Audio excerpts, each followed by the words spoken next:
विष्णु भगवान की जय। ओम नमो भगवते वासुदेवाय। ओम नमो भगवते वासुदेवाय।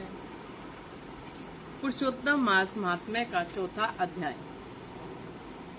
अधिक मास कहने लगा, हे नाथ, कल हमने पढ़ा था तीसरे अध्याय में कि बैकुंठ में जहाँ पर मैं निवास करता था, स्वर्ण के सिंहासन पर बैठे हुए देखकर मुझको दंडवत प्रणाम किया और दोनों हाथ जोड़कर नेत्रों में आंसू बहाता हुआ इस प्रकार कहने लगा, अधिक मास,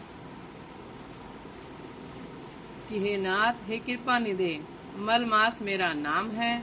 मैं बलवानों से तिरस्कृत होकर यहाँ आया हूँ, फिर आप मेरी रक्षा क्यों नहीं करते? मुझको उन लोगों ने शुभ कर्म वर्जित, अनाथ और सदैव घृणा की दृष्टि से देखा। अब आपकी दयालुता कहाँ गई? कठोरता क्यों हुई? इस प्रकार भगवान से कहकर मलिन मुख मलमास श्री कृष्ण के आगे आंसू बहाता हुआ बैठ गया।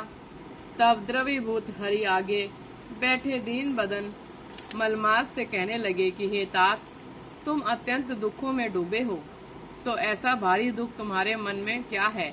तुम किसी प्रकार का सोच मत करो, मैं तुझे दुख में डूबे हुए का उद्धार करूंगा।